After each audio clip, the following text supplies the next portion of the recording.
My best friend, 31 male, and I, 27 male, have a tradition of taking a yearly weekend trip together that's phone-free.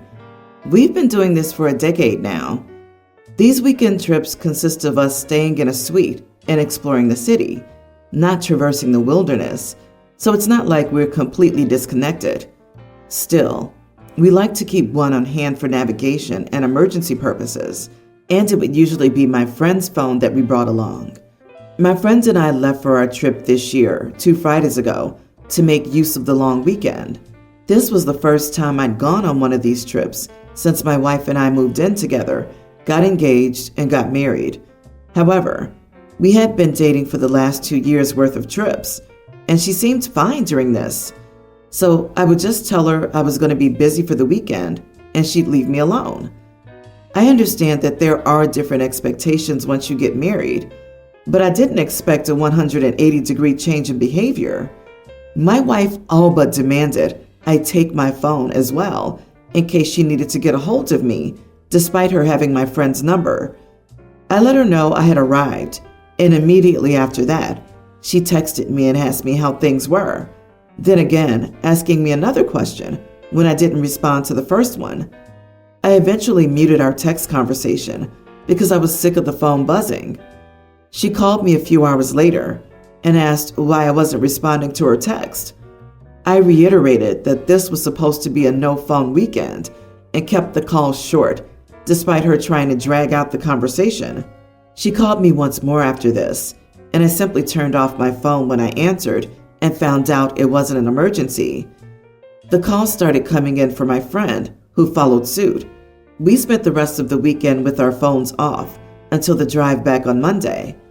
I called my wife and informed her that we were about 30 minutes away from my place, and she was furious. She said that there was an emergency. Her sister got into a car accident that won't affect her long term, but still resulted in broken bones, and that I had just ignored her the entire time she needed me. I told her that I was very sorry to hear about her sister, but it wasn't my fault she had essentially forced my hand into cutting off means of communication. She went to stay with a friend before I arrived home that night and has since come home, but she's still fuming. Am I the idiot? Edit. He and I lived together from the time I was 18 until I was 24. Some people might not think it was purely platonic, but I wouldn't say anything explicitly intimate happened. These trips started back when I was 17 and a very phone-obsessed teenager. My friend made the rule of I'll go on this trip with you if you agree to leave your phone at home. Not the idiot. Wife or not, she was harassing you and your friend when she already knew how these trips went. It probably could have been communicated a lot better, like emphasizing contact me for emergencies only, and then perhaps reiterated a fair amount of times before shutting it off, telling her you're going to turn it off. Also, she could have contacted the hotel if it were an emergency. Luckily, her sister's fine, but really, what could you have done about it? I would hardly expect my brother-in-law to drop everything just because I got into an accident, broke bones, and had a big scare. I agree this was not an emergency for him, and she's trying to manipulate him into feeling guilty. Her sister getting into what sounds like a relatively minor car accident is not an emergency. This is beyond ridiculous. How's it different from you being in another country without service or something? Despite being married, people can still live their lives. They're not tethered to their spouses. Oh yeah, minor broken bones aren't an emergency. Definitely not the least bit life-threatening or altering or anything.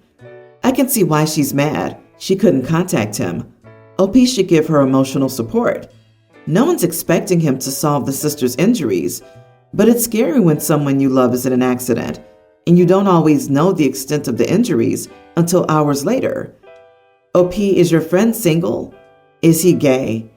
Your comment that nothing explicitly intimate happened when you lived together for years is clearly being missed by 90% of the people here. It sounds like your wife is insecure about your friendship, and you don't seem to show any empathy for those insecurities, despite identifying a pretty major red flag in your edit above. OMG, OP is confirmed he and his friend have hooked up. I'm going to have to go with you are the idiot.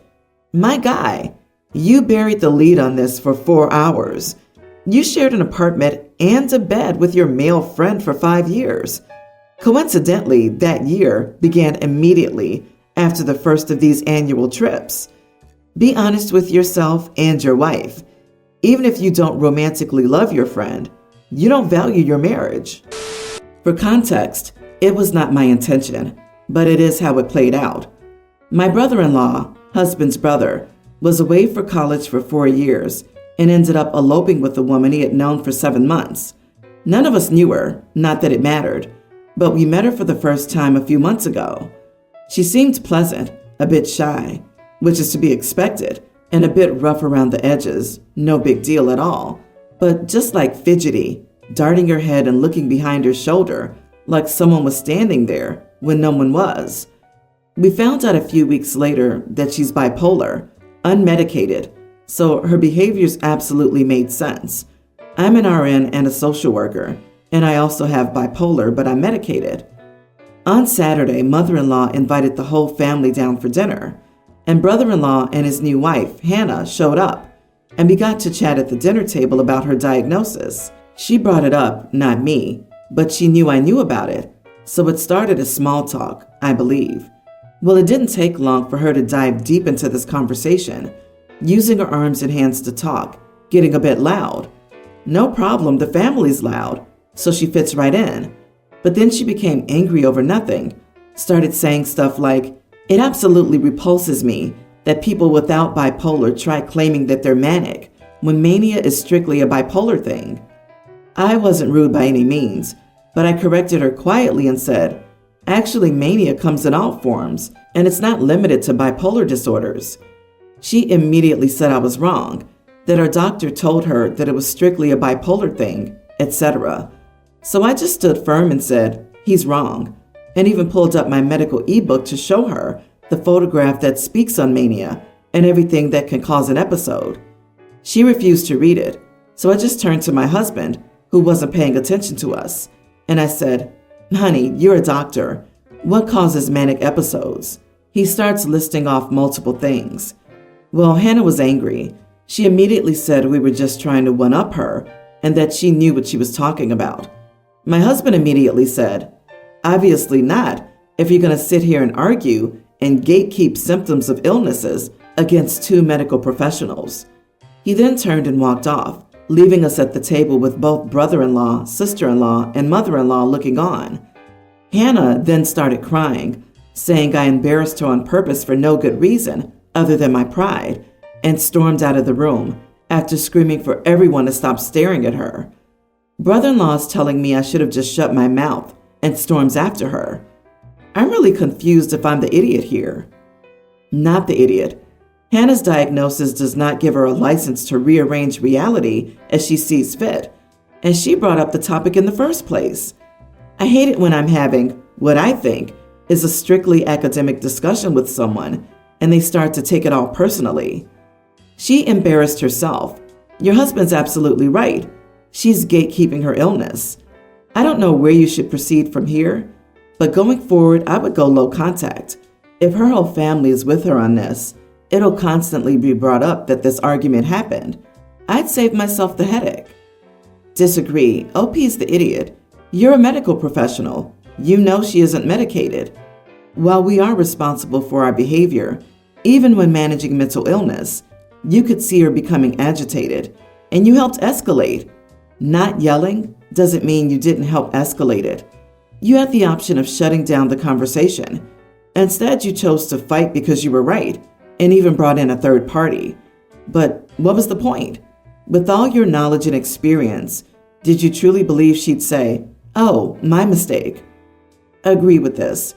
If you correct someone who's clearly agitated using, "well, actually," you know that's just going to stir the pot. It would have been polite and emotionally intelligent to change the topic. It's not like she offended you or stated something about you. OP corrected her, but she disagreed. End of story. I, 28 male, have been dating a girl for 11 months. Our relationship has moved fast, and we're both quite comfortable with each other's families. We live in the same town as my parents, and she's become close with them. Shortly after I met my girlfriend, my twin brother, who I'm very close with, proposed to his girlfriend of 3 years. Let's call her Ananya. The wedding later this year is going to be a small Indian wedding, 250 to 300 people. My girlfriend wants to celebrate with my family, and my parents and I want her to come as well. My parents are also paying for a large fraction of the wedding. I asked my brother if I could invite her, and he was okay with it, but said I'd have to ask Ananya myself. One piece of context here is that I was concerned that my relationship was moving too quickly a few months ago, and I confided in my brother and Ananya about this. Even though my certainty in my relationship has grown, Ananya has doubts about whether I'm serious about my relationship. Ananya said that she didn't want my girlfriend there. She said they don't know her well enough. They've only met her once because they've been busy with the wedding planning, and that this wedding has nothing to do with her. Ananya's also concerned that my girlfriend would become the focus of the wedding and detract from her special day. Finally, she's offended that my girlfriend would assume that she would be invited in the first place.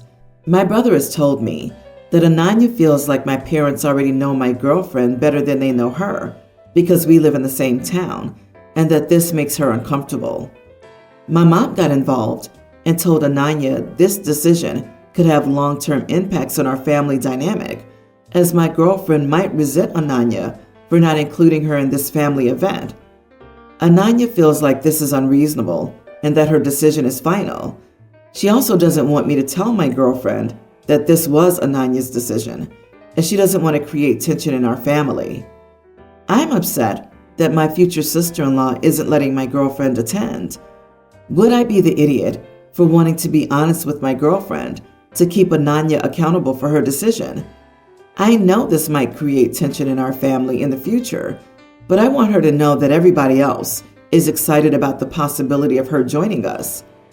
Edit. A wedding size of 300 is considered small for an Indian wedding. Our families are both large, and their rule is that only spouses and engaged to be married partners are automatically invited. There are several cases where they're inviting close cousins and friends without inviting their partners of several years. I asked for an exception to this rule as the groom's twin brother. Well, Ananya's being a bit conceited, isn't she? Firstly, the wedding of 300 and the groom's brother doesn't get a +1? What the heck is that? Doesn't matter whether they know the person or not. Lots of friends get +1s. Brother of the groom should. The fact it offends her that your girlfriend of nearly a year would assume that being the girlfriend of the groom's brother might actually come with an invite is just bizarre. It sounds like your sister-in-law is seriously jealous of your girlfriend. Ananya has every right to not want your girlfriend at her wedding. Still, she also needs to understand that any future interaction between her and your girlfriend, and possibly a future wife, will forever be tainted because of it. Your girlfriend absolutely deserves to know why she's not invited, and you absolutely need to tell her. You are the idiot, OP, not only for making us think your future sister-in-law was just targeting your girlfriend, but you will be an idiot if you tell your girlfriend that future sister-in-law didn't want her there when other family members and friends aren't allowed to bring their partners whom they aren't engaged or married to. It's not fair that you're playing on the fact that it's your twin brother who's getting married. If they make an exception for you, others will expect exceptions to be made for them too. My wife recently lost her job, and her friend, Hannah, referred her to her company. My wife got the job, and Hannah's set to receive the referral or recruitment bonus in 3 months when my wife's trial period is up. In these cases, the right thing to do is to split the bonus with the recruited person, 50-50. That's just how it is. I never heard of someone not sharing, and I always shared when I referred somebody. However, Hannah did not offer to share the money with my wife. I told my wife she should ask her, but she didn't want to. She says that Hannah helped her get her dream job, and the monthly salary difference between this and her old job is higher than half of the bonus, so she won't ask for it. My wife got the job because they liked her on the interview and she had the right skills, and not because Hannah referred her in. She did a favor by allowing Hannah to refer her instead of applying independently. Without my wife, Hannah wouldn't get any money. We're going over to Hannah's and her husband's place later today to hang out, and I'm planning to ask her about the money. My wife is saying that I'm a huge idiot for even thinking about it and looks kind of stressed about it. So I'm wondering a bit if I am the idiot. You are the idiot. Referral bonuses are not shared. If Hannah didn't refer your wife, her application would be sitting in the same pile of CVs as every other applicant. Hannah's referral means she vouched for your wife, which will have massively prioritized her in the recruitment process. If your wife passes probation, then Hannah gets her referral bonus for helping the recruitment team successfully fill a role with someone who's more of a known quantity. I sincerely hope you don't sabotage your wife's career over a trifling amount of money and keep your mouth shut at dinner. Also, the wife is still in her trial period, and OP's lack of tact could cost his wife her job. Her friend could be very insulted by this, and rightfully so, which would reflect very poorly on OP's wife in her workplace interactions going forward. I feel like OP is going to be stupid and do what he wants regardless of all the advice here. Referral bonuses are taxed and not meant to be shared. If your wife's friend splits the money, then she'll be paying taxes on it, and your wife won't. Your wife's friend earned the bonus by recruiting. That doesn't put her in debt to your wife. Also, purposely going against your wife's wishes about this when it's her friend is a jerk move. Exactly. Does OP think that he's somehow entitled to a share of this money? I mean, I don't know how they handle their finances, but I'm pretty sure that even in the most commingled financial situations, people will hand a bit of money to themselves. Like if someone gave me a cash gift, I wouldn't immediately share it with my husband. So I'd assume that any bonus money would just go to the wife, in which case, how's it any of OP's business whether she gets it or not? She's already said she doesn't want it and doesn't want to ask for it. End of story. I, 27 female, have been with my husband for 8 years and married for 3. We have no children together, but plan on trying sometime next year. The thing is, we don't have joint bank accounts. We decided we would each have our own. That way, we could keep track of whose money is whose, and we could avoid financial issues, even though he has no problem providing for me. I had a small get-together planned with an aunt I hadn't seen in 2 years. Initially, I was going to pay my fare. However, I lost my debit card the night before, which caused me to report it as lost, so I could no longer use it, and I was waiting on a new card.